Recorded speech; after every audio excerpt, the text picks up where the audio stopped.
Welcome to the Proving Grounds. I'm your host, Andrew.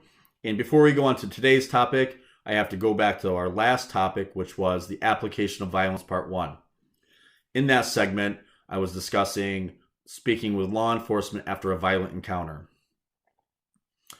Now, to my chagrin, I omitted the fact that you do not have to speak to the police. You can remain silent and seek legal counsel. I'm going to stress this because you have the right to do so, and it may be the most prudent thing to do. It's up to you what you want to do, but I mean, obviously it's a good way to protect yourself, one, from criminal prosecution, and two, from civil litigation. The last thing you want to do is come out on the right side of the law criminally, only to have some guy who tried to violate your rights trying to take your house now because you, in a moment of weakness, somehow opened up the window to civil litigation. Now, obviously, anything that negatively impacts you can negatively impact the flourishing of your family. And as adults, as men, the last thing you want to do is hurt your family, and it's our ultimate job to protect them because they are our highest value.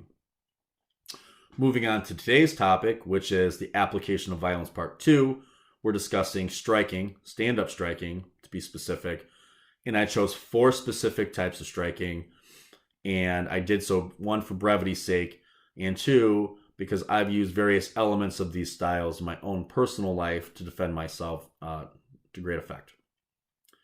I'm not claiming to be an expert. I don't have 65 black belts. I am not world renowned. I have not traveled the world and defeated all the greatest grandmasters on all the different mountains of the world. I'm not claiming any bona fides I don't have. That being said, I am not a purist. I believe in cross training, and along the way, I've been lucky enough to have some phenomenal instructors, a couple really good training partners, and I've picked up a lot of these little nuggets that have enlightened me along the way that have helped me out tremendously. And the biggest caveat you can ever have to any of this is that you need intelligent, disciplined training in order to learn, then polish and master a technique so that you can marry it into situations where you're facing a dynamic opponent who is putting constant pressure on you with his own striking ability. You need to literally take your lumps so that you can become a fighter, because otherwise, standing around, kicking at the air, you're not learning the truth of what you're doing. You don't know what your abilities are, or if maybe you've been deceiving yourself. And the last place that you want to realize that your training has been subpar is when some guy's trying to crush your skull. Okay, so now we're moving on to boxing, the sweet science of fisticuffs. And in boxing, you're using, obviously, your fists in conjunction with proper technique and footwork, i.e. distance, timing, and angles to stop your opponent. Boxers become conditioned to take punches through sparring and through rigorous physical fitness training. The more fit you are, the more damage you can take without getting hurt. Boxers learn how to roll with punches to lessen the power of a blow, how to generate massive amounts of power on their own, how to fight moving forward, how to fight backing up, how to not let themselves get pinned against a wall or the ring, how to cut angles. It's not a linear fighting system. Okay, you're always cutting angles, generating power, not letting him hit you, making your opponent open up windows for you to be able to strike them. And the better you are, the smaller the window has to be. They can have laser precision with their punches. That being said, the downside to boxing is you do have a more limited toolbox. So because you have that limited kit, you have to remember that you may have to modify your fighting for the street, and be careful not to punch someone directly in the skull, because you break your hand on someone's head. Now you just destroyed 50% of your toolkit. Next, we're talking about Muay Thai, which is a form of kickboxing from Thailand, and this originated from the martial art of Muay Boran. Thai boxing allows for elbows, knees, fists, feet, and headbutts. It's a very devastating form of fighting. And for me, an important part of Thai boxing was the clinch. You get that plumb position on someone, and you break down their posture. You at the top of their head, you pull them in, you break down their posture.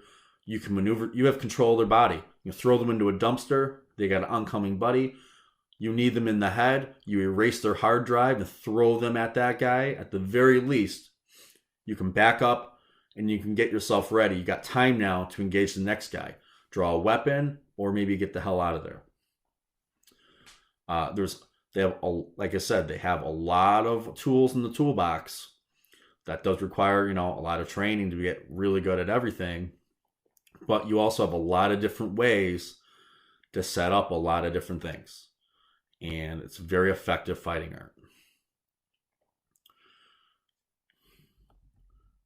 Now you have your STX kickboxing system. It's an eclectic blend of various martial arts, or I should say boxing and kickboxing styles, designed by Erik Paulson, who is also known for his combat submission wrestling curriculum. He's known worldwide for his martial arts achievements. A practitioner of the STX kickboxing program, has many different tools for hitting vital areas on the human body.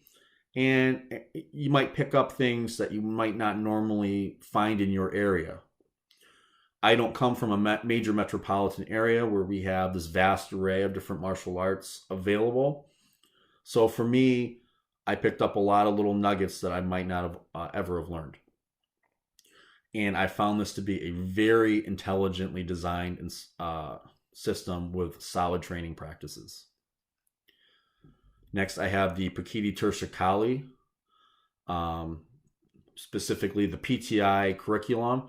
They have empty hand striking curricular blocks. And one of the things I like about this is it's not a system designed primarily for the ring. It's designed primarily for self-defense in the street.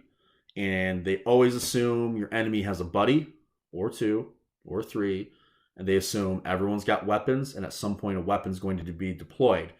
And in that vein, you want to get rid of the guy in front of you as quickly as possible. You want to use your punches, slaps, elbows, and kicks to make this guy realize he's made a mistake. He doesn't really want to fight. He wants to go away. 2, create some kind of dysfunction in his body. Like, again, shutting down his hard drive. Right? Knock him out. Break something on him, throw him into the next guy, and keep on trucking. Again, this is another very intelligently designed system. You have a lot of different tools, but one of the things that I found that was really interesting about the PTI curriculum for your empty hands is that you don't use kicks at range. Usually, your kicks are done in conjunction with another technique to close the distance. You also don't necessarily primarily strike with your fists because you don't want to break your hand and lose that ability to draw your weapon and defend yourself. So a lot of times they use eye jabs and slaps. And if you have a good instructor at Prakiti Tirtha, they can show you just how effective a good slap can be. And with that being said, there are a plethora of martial arts out there, especially striking arts. I can no way cover all of them in one single video, probably in my entire lifetime. That doesn't mean that I don't think your art is any good. I think there's value in all martial arts. And primarily it's how you train that decides how the efficacy of that art. And so with that being said, I hope you enjoyed this segment. If you did, do all that crap, click like, subscribe, share. Give me the good, the bad, the ugly in the comments. Also, give me ideas for other videos. There aren't any topics I can think of that would be off the menu, so to speak. Just let me know, and remember, the more you guys like and subscribe and share, the more ability I'll be able later on to leverage that to get people to actually come on the show and discuss things like, different fighting styles or what to do in self-defense scenarios, or whether it's something political like climate change or the upcoming presidential elections and all that jazz. All right, so have a good night.